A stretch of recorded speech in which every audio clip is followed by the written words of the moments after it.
தாய்மொழியில் செஸ் கற்றுக்கிறதுக்கு ஆர்வமாக நம்ம சேனலை தேர்ந்தெடுத்ததுக்கு மிக்க நன்றி. நான் உங்கள் சதுரங்க சாணக்கியன். நீங்கள் பார்த்துட்டு இருக்கிறது உங்கள் தமிழ் செஸ் சேனல். ஸோ இன்றைக்கி நம்ம பார்க்க போகிற வீடியோ என்னன்னாக்கா, ஸ்கில்லிங் ஓப்பனில் ஃபைனல் டே 1ல் நடந்த ஒரு முக்கியமான கேம் பார்க்க போகிறோம். ஸோ இந்த கேம் வின் பண்ணது மூலயமா அவர் வந்து ஃபஸ்ட் டேவோட மேட்சை வந்து சமன் பண்ணார் வெஸ்லேசோ. ஸோ இந்த கேமை பற்றி தான் பார்க்க போகிறோம்.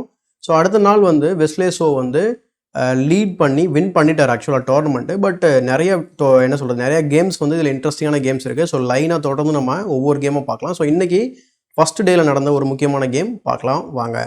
ஸோ அதுக்கு முன்னாடி ஒரு சின்ன ரெக்வஸ்ட் என்னென்னா, நம்ம சேனலில் நீங்கள் சப்ஸ்கிரைப் பண்ணாமல் இருந்தீங்கன்னா மறக்காமல் சப்ஸ்கிரைப் பண்ணிட்டு பெல் பட்டனை ப்ரெஸ் பண்ணுங்கள். அதே மாதிரி நம்ம சேனலில் போடுற வீடியோஸ் ஏதாவது உங்களுக்கு ஹெல்ப்ஃபுல்லாக இருக்குன்னு நினச்சிங்கன்னா நம்ம சேனலுக்கு டொனேஷன் பண்ணுறதுக்கு கன்சிடர் பண்ணுங்கள். ஸோ இப்போ எந்த டிலேவும் இல்லாமல் நேராக வந்து வீடியோக்குள்ளே போயிடலாம் வாங்க. ஸோ வெஸ்லே வந்து இடத்துல ஒயிட் பீஸ் ஹேண்டில் பண்ணிட்டு இருந்தார். So he open the game with E4. So E4 வந்து பார்த்தீங்கன்னாக்கா one of the best opening அப்படின்னு சொல்லலாம். டாப் லெவல்லையும் இப்போ அடிக்கடி விளையாட ஆரம்பிச்சிட்டாங்க. அதே மாதிரி அதுக்கு பெஸ்ட்டு ரிப்ளை வந்து C5. ஸோ சிசிலியன் டிஃபென்ஸ் நம்ம வந்து போர்டில் பார்க்குறோம். மேக்னஸ் வந்து C5 வந்து ஓப்பன் பண்ணியிருக்கிறாரு. One of the aggressive way to fight the E4 இல்லையா.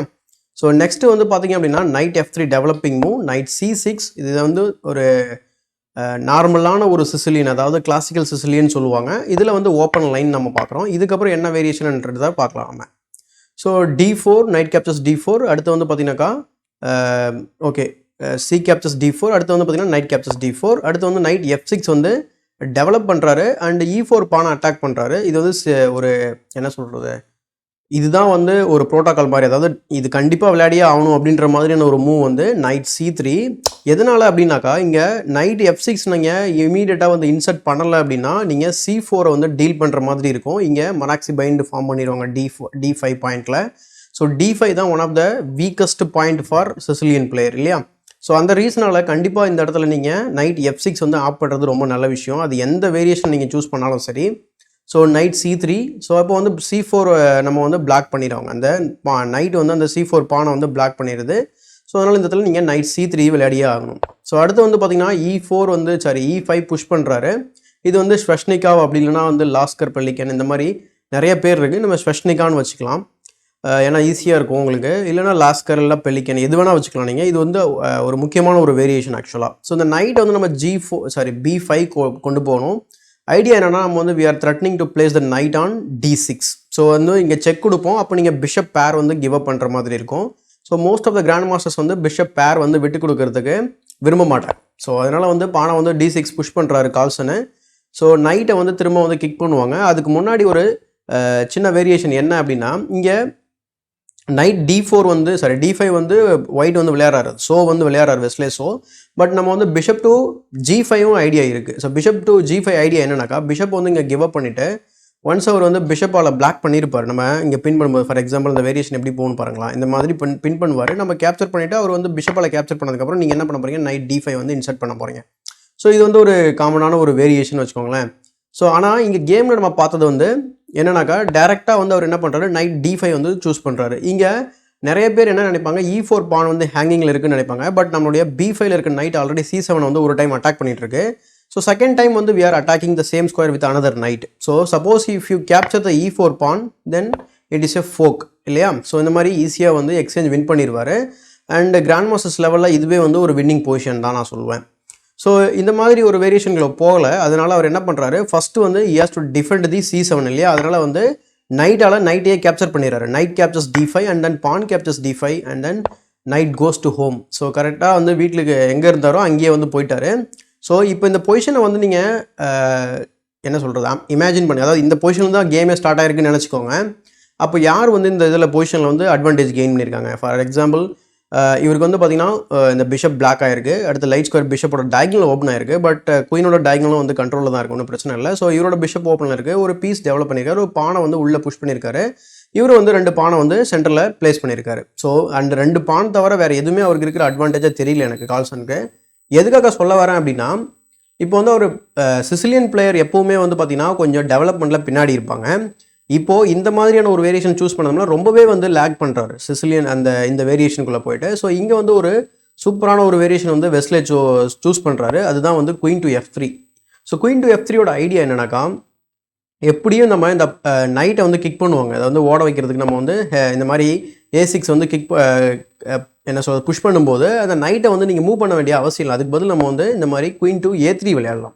ஸோ குயின் டு A3யோட ஐடியா என்னன்னா you can not capture the pawn. இந்த மாதிரி கேப்சர் பண்ணால் உங்களோட ரூக் வந்து போயிடும் இல்லையா. ஸோ இதுதான் வந்து இந்த குயின் F3யோட ஐடியா. ஸோ அதனால் அவர் என்ன பண்ணுறாரு, first he has to defend the rook.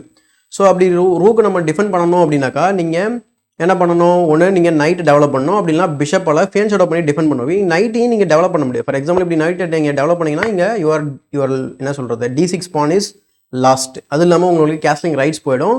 இந்த இடத்துல நீங்கள் பிஷப்பால் தான் கேப்சர் பண்ணணும், கரெக்டாக. ஸோ இந்த மாதிரி ஒரு வேரியேஷனுக்குள்ளே போகிறதுக்கு பதில் அது வந்து ஒரு என்ன சொல்கிறது ஒரு தேவையில்லாத ஒரு வேரியேஷன். ஸோ அது வந்து ஒரு வீக் வேரியேஷன் தான் சொல்லணும். அதனால் கால்சன் என்ன சூஸ் பண்ணுறாரு அப்படின்னா அவர் வந்து சிம்பிளாக வந்து B6 வந்து சூஸ் பண்ணுறாரு. ஸோ தட் B7ல் அவரோட பிஷப்பை வச்சு நம்ம இந்த ரூக்கை வந்து டிஃபெண்ட் பண்ணலாம். ஸோ தட் இந்த நைட்டை வந்து நம்ம கேப்சர் பண்ணுறதுக்கு ரெடி ஆகலாம்னு சொல்லிட்டு அவர் என்ன பண்ணுறாரு, இந்த மாதிரி பிஷப் டு B7 ப்ரிப்பேர் பண்ணுறாரு வித் B6. அது மட்டும் இல்லாமல் இந்த D5 பாயிண்ட்டையும் நம்ம அட்டாக் பண்ணலாம். ஸோ நெக்ஸ்ட் என்ன பண்ணுறாரு, வெஸ்ட்லே வந்து பின் மேலே பின்னு வந்து வச்சுட்டு இருக்காரு. ஸோ இப்போ வந்து பார்த்தீங்க அப்படின்னாக்கா திரும்ப வந்து பிஷப் ஃப்ரீயாக கொடுக்குறாரு நம்ம நினைப்போம். பட் இட் இஸ் என்ன சொல்கிறது ஒரு எக்ஸ்சேஞ்சுக்காக அந்த மாதிரி கொடுக்குறாரு. ஸோ வந்து இந்த C7 பாயிண்ட் வந்து நமக்கு வந்து அன்டிஃபெண்டாக இருக்கும். ஏன்னா வந்து குயின் நம்ம வந்து அட்டாக் பண்ணும்போது C7 வந்து அன்டிஃபெண்டாக இருக்கும் இல்லையா. ஸோ அதனால் ஸோ இந்த மாதிரி ஒரு புதுசான ஒரு மூவை வந்து விளையாடிட்டு இருக்காரு இந்த இடத்துல. இந்த வேரியேஷன் நிறைய டைம் விளையாடிருக்காங்க. பட் கிராண்ட் மாஸ்டர்ஸ் லெவல் ரொம்ப ஃபேமஸ் கிடையாது. ஸோ வந்து இந்த இடத்துல பாருங்கள் பிஷப்பால் பிளாக் பண்ணுறாரு. So bishop captures bishop and then bishop to bishop to E7. அடுத்து வந்து பார்த்தீங்கன்னா இங்கே கிங்கால் கேப்சர் பண்ணும். இங்கவும் பாருங்கள் இந்த மாதிரி நீங்கள் கேப்சர் பண்ணுறது கூட கரெக்டான மூவாக கேப்சர் பண்ணணும். இப்போ நீங்கள் குயினால் கேப்சர் பண்ணிங்கன்னு வச்சுக்கோங்களேன், கேஸ்லிங் ரைட்ஸ் போகக்கூடாதுன்னு you will run in to this variation. So again night captures D6 is the thread. So அதனால் திரும்பவும் வந்து அவர் என்ன பண்ணுறாரு, கிங்கால் கேப்சர் பண்ணுறாரு. ஸோ கேஸ்லிங் ரைட்ஸ் போயாச்சு. இப்போ வந்து பார்த்தீங்கன்னா உங்களுக்கே தெரியும் வெஸ்ட்லே வந்து 1 move away from castling. So அதனால் ஒரு குயின் சைட் கேஸ்லிங் பண்ணுறாரு. ஸ்டில் வந்து பார்த்தீங்கன்னா இந்த பின் இருக்குது, அதை நம்ம மறந்துடக்கூடாது. ஏன்னா வந்து பானால் எப்போ வேணால் கேப்சர் பண்ணலாம் நினைக்கக்கூடாது. நிறைய பேருக்கு வந்து தெரியாமல் இருக்கும். ஸோ டக்குன்னு ஞாபகம் நம்ம கேப்சர் பண்ணிடுவாங்க பிகினர்ஸ். ஸோ இப்போ வந்து இந்த இந்த பிஷப் வந்து ஃபைனலாக வந்து இந்த ரூக்கை வந்து டிஃபெண்ட் பண்ணிட்டு இருக்கு. இப்போ என்ன பண்ணலாம், நைட்டை வந்து நம்ம ட்ரா பண்ணிக்கலாம். ஸோ இப்போ போன வேலை எல்லாமே முடிஞ்சு போச்சு. அவர் ப்ரிப்பேர் பண்ணி வச்சது என்னன்னா கிங்கை வந்து கேஸ்லிங் பண்ண முடியாமல் சென்டரில் வச்சுருக்கணும்னு நினச்சாரு. அவரோட பான்ஸ்லாம் கொஞ்சம் ஸ்கேட்டர்ட் ஆகிருக்கு. இங்கே வந்து பார்த்தீங்கன்னா இங்கே சென்டரில் ஒரு 2 ஹேங்கிங் பான்ஸு, அடுத்து குயின் சைடு ஒரு 2 ஹேங்கிங் பான்ஸு, இந்த மாதிரி ஓகே. இந்த பக்கம் வந்து பார்த்தீங்கன்னா நம்ம கனெக்ட் பண்ணிக்கலாம். ஆக்சுவலாக சென்டரில் ஹேங்கிங் பான்ஸ் கிடையாது. பட் வந்து பார்த்தீங்கன்னா ஒரு பேக்வர்ட் பான் கிரியேட் பண்ணியிருக்காரு. அண்ட் D5ல வந்து ஒரு எக்ஸலண்ட்டான ஒரு பானை வந்து நிறுத்தி வச்சிருக்காரு. ஸோ இந்த மாதிரி ஏகப்பட்ட அட்வான்டேஜ் வந்து இந்த ஓப்பனிங்களோட இந்த வேரியேஷனில் வந்து அவருக்கு கெயின் பண்ணியிருக்காரு. ஸோ இப்போ ஃபர்தராக பாருங்கள் எப்படி இந்த கேம் வந்து நம்ம கண்டினியூ பண்ணலாம் அப்படின்னு சொல்லிட்டு. So knight to C3, night to D7. So ஃபைனலாக வந்து அந்த வீட்டுக்கு போன நைட்டு இப்போ தான் உள்ளே வருது. ஸோ F4 வந்து எதுக்காக அப்படின்றது உங்களுக்கு தெரியணும். ஏன்னா நான் வந்து இந்த செஸ் பிரின்சிபல்ஸில் நிறைய டைம் எக்ஸ்பிளைன் பண்ணியிருப்பேன். எப்போவுமே வந்து உங்கள் கிங் வந்து சென்டரில் இருந்தது அப்படின்னா நீங்கள் என்ன பண்ணணும், உடனடியாக வந்து E5லோ D5லோ வந்து உங்களுக்கு ஓப்பன் பண்ண முடிஞ்சதுன்னா நீங்கள் என்ன பண்ணலாம், பானை சாக்ரிஃபைஸ் பண்ணி ஓப்பன் பண்ணலாம். அதுதான் வந்து அவர் ட்ரை பண்ணுறாரு ஆக்சுவலாக. ஸோ இங்கே வேறு வழி கிடையாது அவருக்கு. ஸோ வந்து he adds more defender to the centre. So Carlsen வந்து இந்த சென்டருக்கு வந்து ஒரு அதிகமான ஒரு டிஃபென்ஸை வந்து கொடுக்குறாரு. ஸோ ஆனால் வந்து ஸ்லோ வந்து ஓகே கேஸ்லிங் நான் வந்து கேப்சர் பண்ண போகிறேன் அப்படின்னு சொல்லிட்டு அவர் என்ன பண்ணுறாரு, பானை வந்து கேப்சர் பண்ணிடுறாரு E5ல. இங்கே வந்து பார்த்தீங்கன்னா இந்த பான் வந்து பின்னில் இருக்குது. ஸோ வந்து you have to capture with your night. So அதே மாதிரி இந்த பான் பின்னில் இல்லை அப்படின்னாலும் சப்போஸ் இந்த பானால் கேப்சர் பண்ண முடியுது அப்படின்னா இந்த பானால் நம்ம வந்து இங்கே ஃபோக் இருக்குது, அதுவும் நம்ம மறக்கக்கூடாது. ஸோ ஒரு சின்ன டாக்டிக் இந்த இடத்துல. So knight captures E5. So queen to B4, pawn to A3, A5, H5. So வந்து ஃபைனலாக வந்து ரூக்கை வந்து கனெக்ட் பண்ணிட்டாரு. பிஷப் டு E2 டெவலப் பண்ணியிருக்காரு வெஸ்ட்லே. ஸோ இதன் மூலயமா வந்து கம்ப்ளீட்டாக வந்து டெவலப்மெண்ட்டை முடிச்சிட்டாரு வெஸ்ட்லே. ஸோ இந்த இடத்துல ஸோ இதுக்கப்புறம் வந்து பாருங்கள் ரொம்பவே வந்து இன்ட்ரெஸ்டிங்காக போகும் கேமு. எதனால் அப்படின்னா ரூக் வந்து அவர் கனெக்ட் பண்ண முடியல. அதுதான் வந்து இங்கே கேமோட மெயின் ப்ராப்ளம். ஸோ சரி ஓகே நம்ம எப்படியாவது நம்ம வந்து சென்டரில் இருக்கக்கூடாது, ஏன்னா வந்து நமக்கு ஏதாவது பெரிய பிரச்சனைகள் வரும் அப்படின்னு சொல்லிட்டு அவர் என்ன பண்ணுறாரு, உள்ளே கொண்டு போகிறாரு. ஸோ கிங் டு F8 போகிறாரு. அடுத்து வந்து பார்த்தீங்க அப்படின்னா ரூக் டு F1. ஸோ இங்கே வந்து ஓரமாக சும்மா இருக்கிற ரூக்கை அவர் வந்து F5 கொண்டு வராரு. ப்ளஸ் அந்த F5ல தான் கிங்கும் இருக்குது. ஸோ இது வந்து எக்ஸ்ரேயிங் கான்செப்ட்னு சொல்லுவாங்க. Rook to E8. ஸோ அதே மாதிரி இங்கே வெட்டியாக இருக்கிற ரூக்கை அவர் என்ன பண்ணுறாரு, E5 கொண்டு வராரு. எனி டைம் வந்து இந்த நைட் வந்து மூவ் ஆனாலும் நம்ம வந்து இந்த பிஷப் மேலே ஒரு எக்ஸ்ரே இருக்கும். ஏன்னா அந்த நைட் வந்து டிஸ்கவர்ட் அட்டாக் கொடுக்கறதுக்கு ஏதாவது சான்சஸ் கிடைக்கும், ஏதாவது சின்ன சின்ன டாக்டிக்ஸில். ஸோ ரூக் டு F5 இது வந்து ஒரு எக்ஸலண்ட்டான ஒரு ரூக் லிஃப்டிங் அப்படின்னு நான் சொல்வேன்.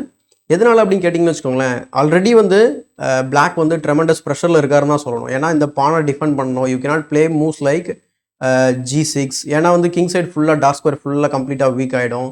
ஸோ வந்து ஆக்டிவான குயினு, அடுத்து டபுள் பண்ண போகிறார் ரூக்கை, இந்த மாதிரி ஏகப்பட்ட விஷயங்கள் இந்த பொசிஷனில் போயிட்டு இருக்கும்போது நம்ம you cannot play moves like G6 இல்லையா. ஸோ அதனால் இந்த பானை டிஃபெண்ட் பண்ணி ஆகணும். ஸோ வந்து he pushed the pawn to H4. So இப்போ பாருங்கள் திரும்பவும் வந்து அதை டபுள் அட்டாக் பண்ணுறாரு. ஏன்னா குயின் வந்து ஆல்ரெடி வந்து 4th ரேங்க்ல இருக்குன்றத நம்ம மறந்துடக்கூடாது. ஏன்னா வந்து ஒரு டைம் தான் இது டிஃபெண்ட் ஆயிருக்கு. இப்போ பாருங்கள் என்ன நடக்குது அப்படின்னு சொல்லிட்டு ரூக்கை ட்ராப் பண்ணுறாரு. ஸோ குயினால் திரும்பவும் அந்த பானை வந்து டிஃபெண்ட் பண்ணுறாரு. எப்போவுமே வந்து உங்கள் பானை டிஃபெண்ட் பண்ணுறதுக்கு பெரிய பெரிய பீஸை எப்போவுமே நீங்கள் டெடிகேட் பண்ணவே கூடாது. மேபி அவர் இந்த G6 கூட எனக்கு தெரிஞ்சு புஷ் பண்ணியிருக்கலாம். ஏன்னா அதை கம்பேர் பண்ணும்போது இந்த பொசிஷன் லாஸ் ஆனது காரணமே வந்து குயினை வந்து இந்த பானை டிஃபெண்ட் பண்ணுறதுக்கு டெடிகேட் பண்ணது தான். ஸோ குயினோட வேல்யூவும் பானோட வேல்யூவும் ரொம்ப எனக்கு தெரிஞ்சு இந்த பானை சாக்ரிஃபைஸ் கூட அவர் பண்ணியிருக்கலாம். ஏன்னா பொசிஷன் வந்து கிராம்பாக இருக்குது. இங்கே பாருங்கள், இந்த எதுக்காக இவ்வளோ எக்ஸ்பிளைன் பண்ணுறேன் அப்படின்னாக்கா, இந்த பொசிஷனில் எடுத்துக்கோங்க, குயின் வந்து பார்த்தீங்கன்னாக்கா இந்த B4 பாயிண்ட்டையும் வந்து உங்களுக்கு டிஃபெண்ட் பண்ணணும். அடுத்து வந்து பார்த்தீங்க அப்படின்னாக்கா B6 பாயிண்ட்டை டிஃபெண்ட் பண்ணணும், D6 பாயிண்ட்டை டிஃபெண்ட் பண்ணணும், அடுத்து இந்த A4 டிஃபெண்ட் பண்ணணும். ஸோ இந்த கான்செப்ட் பேர் என்ன அப்படின்னாக்கா ஓவர்லோடட் பீஸ் அப்படின்னு சொல்லுவாங்க. ஓவர்லோடட்னா ஒரே பீஸு 3 விஷயத்த பண்ணிட்டு இருக்கு. அப்போது நம்ம வந்து இந்த குயினை வந்து டிஃப்ளெக்ட் பண்ண முடிஞ்சாலோ இல்லை ஏதாவது ஒரு இடத்துல நம்ம இன்னொரு வீக்னஸ் கிரியேட் பண்ண முடிஞ்சாலோ இந்த 3 விஷயத்தில் ஏதாவது ஒன்று நமக்கு கண்டிப்பாக கிடைக்கும். That means it is already winning for white. So அதுதான் நான் சொல்ல வரேன் இந்த இடத்துல. இப்போ வந்து பார்த்தீங்கன்னா குயின் டு D8க்கு அப்புறம் கிங்கை வந்து ப்ரொஃப்ளாக்சிஸ் மூவ் வந்து விளையாடுறாரு. நான் ஏற்கனவே வந்து ப்ரொஃப்ளாக்சிஸ் மூவ் லாஸ்ட் வீடியோவில் கூட பேசியிருப்பேன். ப்ரொஃப்ளாக்சிஸ் மூவ்ன்றது ஒரு கெத்தாக வைக்கிற மூவ். அதாவது உன்னால் என்னடா பண்ண முடியும் அப்படின்ற மாதிரியான ஒரு மூவு. ஏன்னா வந்து மேக்னஸ்க்கு மூவே கிடையாது ஆக்சுவலாக. ஸோ என்ன சொல்கிறது, ஆல்மோஸ்ட் வந்து இது ஜுக்ஸாங்லாம் சொல்ல முடியாது. பட் வந்து ஒரு மூவ் வந்து பெட்டர் மூவே கிடையாது. அதனால் அவர் என்ன பண்ணுறாரு, okay I can lift my rook அப்படின்னு சொல்லிட்டு அவர் என்ன பண்ணுறாரு, ரூக்கை லிஃப்ட் பண்ணி at least I can defend D6 சொல்லிட்டு இந்த D6ஐயும் A4ஐயும் வந்து H4ஐயும் சைமல்டேனியஸ்லாம் வந்து டிஃபெண்ட் பண்ணுறாரு. ஸோ லெட்ஸ் சி வெஸ்லேஸோட மூவ் என்ன அப்படின்னு சொல்லிட்டு. அடுத்து வந்து பார்த்தீங்கன்னாக்கா ரூக் டு D4. ஸோ இந்த மாதிரி 3 பீஸையும் வந்து 4th ரேங்க்கில் இந்த மாதிரி எல்லாருமே வந்து பார்த்தீங்கன்னாக்கா 5ல் தான் வந்து ட்ரிபிள் பண்ணுவாங்க, டபுள் பண்ணுவாங்க, இந்த மாதிரி அலகைன்ஸ் கன் அப்படின்ற விஷயத்தை ஃபார்ம் பண்ணுவாங்க. பட் அவரோட கன்று வந்து பார்த்தீங்கன்னா 4th ரேங்க்கில் வந்து பாயிண்ட் பண்ணிட்டு இருக்கு இந்த பக்கம். ஸோ கண்டிப்பாக அந்த பானை அவர் இனிமேல் டிஃபெண்ட் பண்ணவே முடியாது அப்படின்றது தான் விஷயம் அந்த இடத்துல. ஸோ ரூக் டு D4, அடுத்து H3. ஓகே, இதுக்கப்புறம் அதை இன்னும் பண்ண முடியாது அப்படின்னு சொல்லிட்டு ஒரு பானை புஷ் பண்ணிடுறாரு. பட் இங்கே வந்து நம்ம அதாவது சுத்தமாக விளையாட தெரியாதவங்களாம் இந்த பானை கேப்சர் பண்ணுவாங்க இல்லையா. ஸோ வந்து இது வந்து ஒரு வீக்னஸ் ஆக்சுவலாக. நான் வந்து I can win the ban. So அதனால் அவர் என்ன பண்ணுறாரு, பானை வந்து திரும்ப புஷ் பண்ணிடுறாரு, G3க்கு புஷ் பண்ணிடுறாரு அந்த பானை கேப்சர் பண்ணாமல். So bishop to C8. So ஃபைனலாக வந்து ஒரு டிஃபெண்டரை ஆட் பண்ணுறாரு, திரும்ப ஒரு நியூ டிஃபெண்டரை ஆட் பண்ணுறாரு அந்த பானுக்கு. So again A4. ஸோ A4ஓட ஐடியா என்ன அப்படின்னாக்கா, போத் சைட்ஸ் ஆஃப் த போர்டில் வந்து விளையாடுறாரு வெஸ்லேஸோ அப்படின்னு தான் சொல்லணும். ஸோ இங்கே வந்து கிங்குக்கு ஒரு எஸ்கேப் ஸ்கொயர் கிடச்சிருக்கு. அது மட்டும் இல்லாமல் குயின் சைடு வந்து எந்த எக்ஸ்பேன்ஷனும் இமீடியட்டாக வந்து பெருசாக பண்ண முடியாது. ஏன்னா இமீடியட்டாக ஸ்டாப் பண்ணுறதுக்காக தான் வந்து இந்த மாதிரி மல்டிபிள் டிஃபெண்டரை ஆட் பண்ணுறாரு. ஸோ இதுக்கப்புறமும் வந்து பார்த்தீங்கன்னா கொஷனபிளான மூவ்ஸ் தான் வந்து இருக்குது. அதாவது உனக்கு என்ன மூவ் இருக்குது அப்படின்ற மாதிரி. ஸோ கிங் டு G8 ஆடுறாரு. ஸோ ஃபைனலி இந்த பான் வந்து பின்னில் இருந்தது. ஆக்சுவலாக எந்த ஒரு டாக்டிக்கும் கிடையாது, பட் எதுவும் வரந்துடக்கூடாது அப்படின்ட்டு அவர் என்ன பண்ணுறாரு, கிங்கை வந்து மூவ் பண்ணிடுறாரு. ஸோ கிங் டு G8, அடுத்து rook to D to E4 விளையாடுறாரு. ஸோ இந்த மாதிரி பொசிஷனை வந்து அவர் இம்ப்ரூவ் பண்ணிட்டு இருக்காரு. ஆனால் கால்சனுக்கு எவ்வளோ மூவ் வந்து கிடைச்சாலும் அவரால் பொசிஷனை கண்டிப்பாக வந்து இம்ப்ரூவ் பண்ண முடியாது. அந்த அளவுக்கு வந்து பொசிஷன் வந்து கொலாப்ஸ் ஆகிடுச்சு அப்படின்னு தான் சொல்லணும் இந்த ஓப்பனிங்கில். ஸோ குயின் டு C7 ஆடுறாரு. ஃபைனலாக வந்து பார்த்தீங்கன்னா ரூக் டு H4. ஸோ ஏன்னா one of the defender remove ஆகிட்டாரு. ஸோ வந்து இப்போ நான் என்ன பண்ண போகிறேன், உன்னுடைய ரூக்கை வந்து கேப்சர் பண்ண போகிறேன். அப்படி இல்லை அப்படின்னாக்கா you have to give up the H file for me so that I can checkmate your king. அந்த மாதிரி ஒரு ரூக் டு H4 வந்து விளையாடுறாரு. So A5. ஸோ குயினை அட்டாக் பண்ணுறாரு. சிம்பிளாக வந்து ஃபஸ்ட்டு வந்து இந்த ரூக் இந்த D4ல் இந்த ரூக்கை E4 கொண்டு போனார். ஸோ அந்த இடத்துல குயினை கொண்டு வந்திருக்காரு. இது வந்து பார்த்தீங்கன்னா வக்கேட்டிங், அதாவது கிளியரன்ஸ்னு சொல்லுவாங்க. இது வந்து இதுக்காக தான் பண்ணாரா கேட்டிங்கன்னா கிடையாது. ஸோ இது வந்து அட்டாக் பண்ணுறாரு, அதனால் வந்து இந்த மாதிரி ஒரு மூவ் வந்து அவருக்கு கிடச்சிருக்கு. ஸோ ரூக் கேப்சர்ஸ் H4, அடுத்து rook captures H4, bishop to F5. So ஃபைனலாக வந்து பேக் ரேங்க்லேருந்து ஃபைனலாக வந்து அந்த பிஷப் வந்து வெளியே கொண்டு வந்துட்டார். பட் இருந்தாலும் அது கை கொடுக்கலன்னு தான் சொல்லணும். So rook to H5 attacking the bishop. So திரும்ப பாருங்கள், இந்த மாதிரி பிஷப்பை வந்து அவர் பின்னாடி கூட ட்ராப் பண்ணியிருக்கலாம் எனக்கு தெரிஞ்சு. பட் அவர் என்ன பண்ணுறாரு, திரும்பவும் குயினை டெடிகேட் பண்ணுறாரு டிஃபென்ஸ்க்கு. அது வந்து ஒரு தப்பான ஒரு விஷயமா இருக்கும். ஸோ அதனால் இங்கே இருந்த B6 பான் வந்து லாஸ் ஆகிடுச்சு. Still D6 also under attack. So knight to G4. So குயினை வந்து நான் ஏற்கனவே சொன்னேன், இதே பொசிஷனில் உங்களுக்கு C8ல் இருக்கும்போது குயின் இஸ் ஓவர்லோடட். சாரி, B8ல இருக்கும்போது குயின் இஸ் ஓவர்லோடுன்னு சொன்னேன்னு நினைக்கிறேன். சாரி. ஸோ எந்தெந்த பான்ஸ் டிஃபெண்ட் பண்ணிட்டு இருந்தார் கார்ல்சன்? So A4. ஸோ இந்த டார்க் ஸ்கொயரில் இருந்தார். தட் மீன்ஸ் D8ல இருந்தார் இல்லையா? ஸோ அதே மாதிரி இப்போவும் வந்து பார்த்தீங்கன்னா அவர் ஓவர்லோடடாக இருந்தார். ஸோ வந்து அவர் டிஃபென்ஸ் பண்ணுறதுக்கு பிஷப்க்கு டிஃபென்ஸ் பண்ணுறதுக்கு போனதால் இங்கே இருந்த பான் வந்து லாஸ் ஆகிடுச்சு. ஸோ ஆல்ரெடி வந்து ஒரு பான் லாஸு. ஸோ ரூக் செக்கு. ஸோ அது சிம்பிளாக வந்து அவர் கிங்கை வந்து டக் பண்ணிட்டாரு. ஸோ இதுக்காக தான் வந்து இந்த எஸ்கேப் ஸ்கொயர் வந்து அவர் கிரியேட் பண்ணிட்டார். இந்த நைட் வந்து நம்ம இமீடியட்டாக மூவ் பண்ண முடியாது. ஏன்னா வந்து குயினோட ஐ வந்து இந்த இடத்துல A4ல இருக்குன்றதை நம்ம மறந்துடக்கூடாது. பட் இங்கே வந்து பார்த்தீங்க அப்படின்னாக்கா இந்த பிஷப் வந்து கிவ் அப் பண்ணுறதுக்கு முடிவு பண்ணிட்டாரு. ஸோ அதர்வைஸ் வந்து பார்த்தீங்கன்னா இமீடியட்டாக கேம் லாஸ் ஆகிடும். ஸோ இதுக்கப்புறம் வந்து பார்த்தீங்க அப்படின்னாக்கா ஒரு கிராண்ட் மாஸ்டருக்கு ஒரு பீஸ் எக்ஸ்ட்ரா இருக்கும்போது இது வந்து வின்னிங் ஈஸியாக கன்வெர்ட் பண்ணிடலாம். ஸோ ஜஸ்ட் ஸ்மால் ட்ரை பண்ணுறாரு. Night to E3, bishop to B5. So again வந்து குயினை ஹராஸ் பண்ணுறாரு.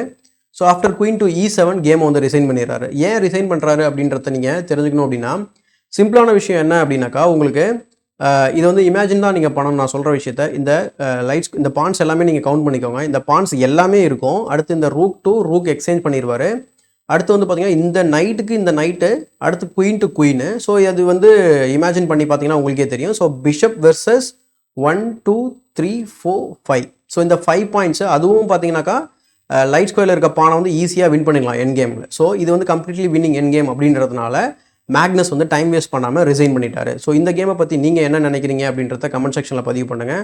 இதே மாதிரி ஸ்கில்லிங் ஓப்பனில் ஃபைனல் நடந்த செகண்ட் டேயில் 3 கேம்ஸ் 4 கேம்ஸ் கிட்ட நடந்திருக்கு. அதில் 3 கேம் வந்து டெசிசிவான கேம். ஸோ கண்டிப்பாக வந்து நான் அதை அனலைஸ் பண்ணுறேன். ஸோ இன்னும் நம்ம சேனலை சப்ஸ்கிரைப் பண்ணாமல் தான் மறக்காமல் சப்ஸ்கிரைப் பண்ணிட்டு பெல் பட்டனை ப்ரெஸ் பண்ணுங்கள். அதே மாதிரி நம்ம சேனலில் போடுற வீடியோஸ் ஏதாவது உங்களுக்கு ஹெல்ப்ஃபுல்லாக இருக்குன்னு நினச்சிங்கன்னா நம்ம சேனலுக்கு டொனேஷன் பண்ணுறதுக்கு கன்சிடர் பண்ணுங்கள். ஸோ இதே மாதிரி ஒரு பயனுள்ள வீடியோவுடன் உங்களை சந்திக்கும் வரை உங்களிடமிருந்து விடைபெறுவது உங்கள் சதுரங்க சாணக்கியன்.